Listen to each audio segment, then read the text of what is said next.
Welcome back. You're looking at Unrendered. I am Tony Regisford, and I'm chatting with Dr. Marlene Atz and Mr. Nigel Bradshaw. We're into our final segment, and Nigel, I'm going to pick it up with you, because when we went out at the end of our third segment, we were talking gender, and we're looking at some of the dynamics here.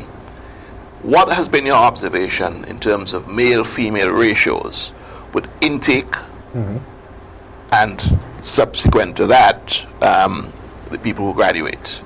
Well, the ratio is almost exactly the same for intake as well too as graduation. Yeah. The last figures that I was able to look at showed 64.5% of our intake and our student population is female. Right. Right. So if it is we are doing this interview at the St. Augustine campus with utilizing student representatives, we would have been girls and Dr. Atz would have been a guy. With a guy. Right. in terms of the ratios. Right. Similarly too for graduates. What we have been also seeing too is the only in one faculty of engineering is it reverse. But it's actually the ratio is closing. The trend is the trend is that they have more and more girls now, and I've seen it actually in speaking to students here in St. Vincent. Students that were very interested in doing engineering, right? You see a balance in terms of the number of girls and boys, right? Showing that interest. So at the graduate level, the same thing. What's happening is though at postgraduate level and in research areas in a number of different faculties, you're seeing more female applicants. Definitely, as much as 80% of the applicants are female for postgraduate programs. We must have a reference point, so we have to be comparing this from somewhere. Sure. When did this trend start? You've been at the university, you told me, since 1995. Okay, so that's a good stretch of time. Sure. When did you observe that trend actually, as something noticeable? Well, let me go back even before I started as a member of staff at the university in the 1970s, if I can use that as a kind of reference point, when one of my siblings was graduating from the Faculty of Engineering. Let's say it was a graduating class of 30 students. It was one female student. We're seeing that is changing now, but I think certainly from the late 80s, 90s, you started to see the divergence in terms of the number of females attending university as opposed to the males, and consequently the number of females who are graduating. Right. But I want to suggest that we can't divorce the trends we're seeing at the university, at the tertiary level institutions. We can't divorce that from what is perhaps a reflection of what is happening in the wider society, right, in terms of young men and young women, our teenage boys and our teenage girls attending secondary school. I think we pretty much have a one-to-one in terms of the primary school education, because we ensure that everyone goes to primary school, right, and does some sort of secondary entrance examination or common entrance or whatever it might be called in the different countries. But I think when we get into secondary school, that's when we start to see the breakaway, so to speak, right, and something is happening that is putting our youth, our female youth as opposed to our male youth, on different tracks. So I'm saying that the trends we're seeing at the tertiary level at UWI really requires us, if we were to examine it in a holistic way, precisely to see what is happening, because we still have life expectancy trends in terms of population distribution between men and women. We're still pretty much 50-50. Yes. You might find the life expectancy for the average Korean male, let's say at 71, all things considered, and crime we're not using as a factor, so to speak. And for females, well, let's say it might be 75. So, we're still seeing those kinds of things, but something is definitely happening, I think, in our youth population, and it could be a function of, or it could be a manifestation, or one of the reasons behind the increasing numbers of male youth unemployment and youth crime. So with the empirical data that you've been, offering there, you're seeing males excelling really in the wrong area in terms of crime. So for want of a better word, yes.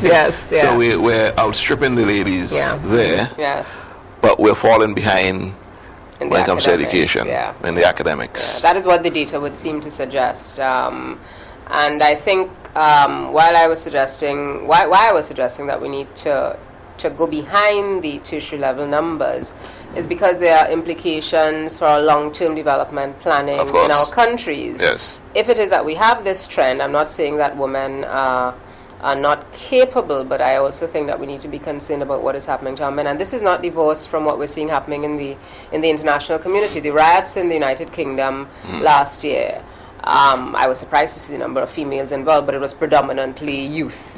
All right, male youth involved in those crimes. Some of the things you see happening in the United States and some of the other countries, predominantly male youth. So I think it's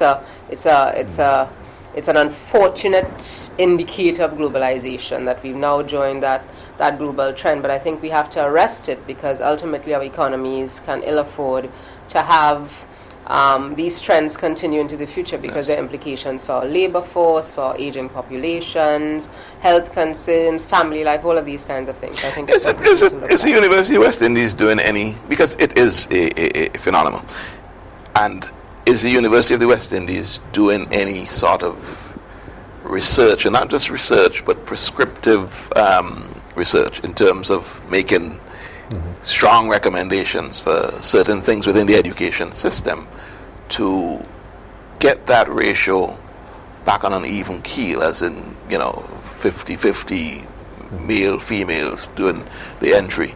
Are you proactive in doing that? Well, I think we are proactive. I mean, we have the Institute for Gender Studies at the St. Augustine campus. We also have it in Keyfield and at the Mona campuses, and they have been their remit has always been, since the establishment of those, they were centers before, now they're institutes, looking at that whole issue of gender and ensuring that our men are not emasculated, or ensuring that our women are empowered. So they have always been on that kind of remit.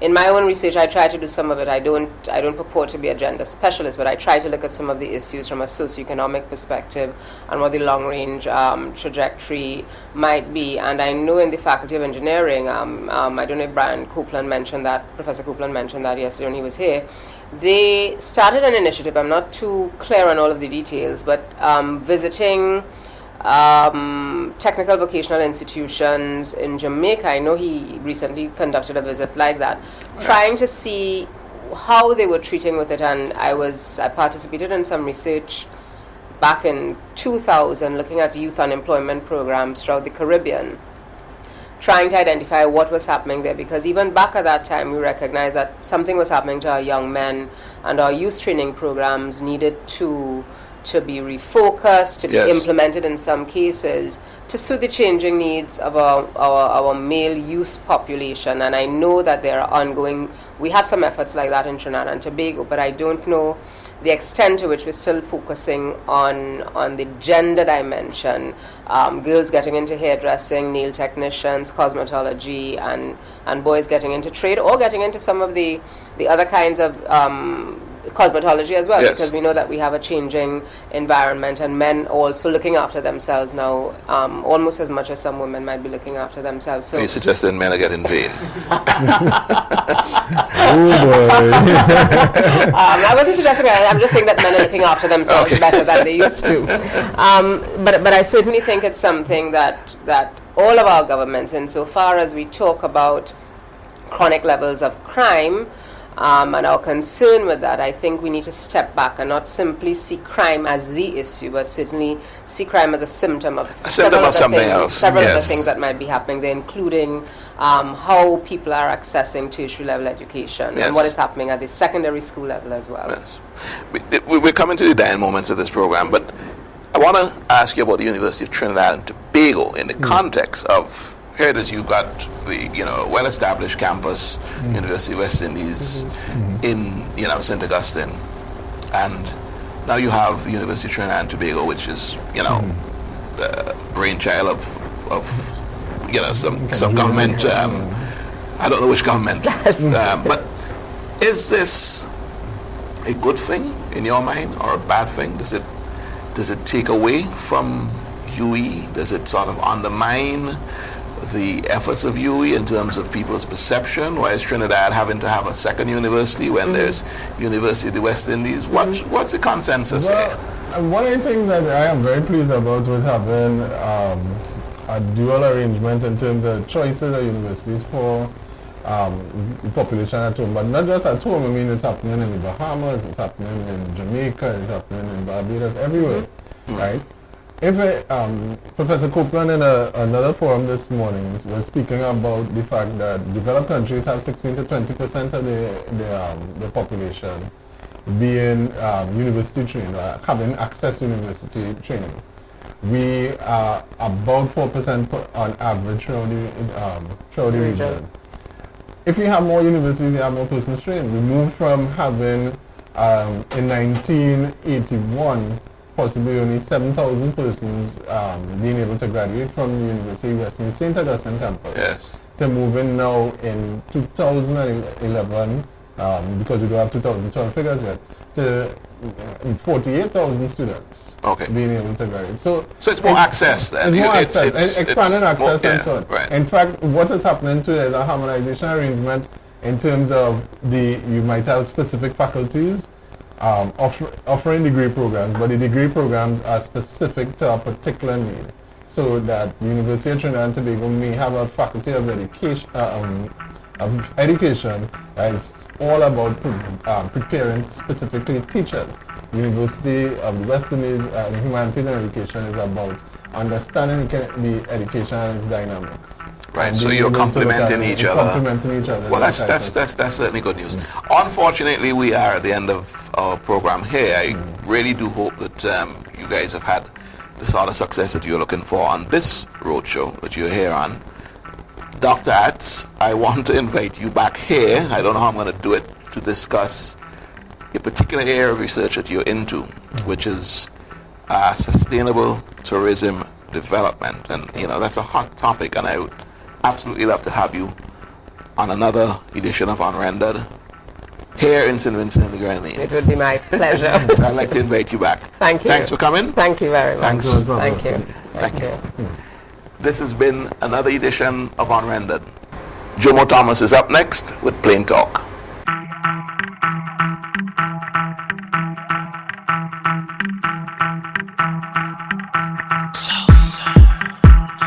I am Jomo Thomas, and this is Plain Talk. Montgomery Daniels is out of control. He opens his mouth and chokes on his feet. It is evident that Minister Daniels suffers from verbal diarrhea. For the second time in 4 months, Mr. Daniel exhibits himself as patently unfit to be a government minister.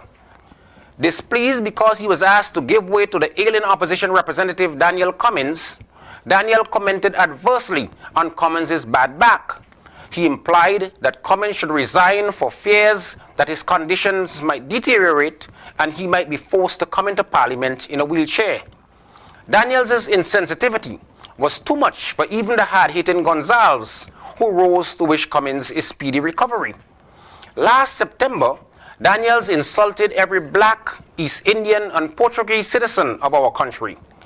Reacting at a party meeting to public protests over his mishandling of the black Sigatoka disease and its impact on our bananas, Daniels growled. One of the placards that I read on the picket line said, "Gomery must go." Well, I can tell you, I know where I come from. I know where I can go. I am born of Carib descendants. No boating bring me here in chains, and I did not come here in indentureship. So, I know where I come from, and I know where I am going. This mindless rhetoric is unbecoming of a leader of 21st century St. Vincent. PM Gonzalez should swear his agriculture minister to secrecy. Unless Daniels is commenting on ways to fix our agriculture and make it productive and profitable, he should be disciplined into prolonged silence. Our country does not need political old talk. We need real ideas, plans, policies, programs, and positive action that would lift it out of the economic black hole it currently finds itself.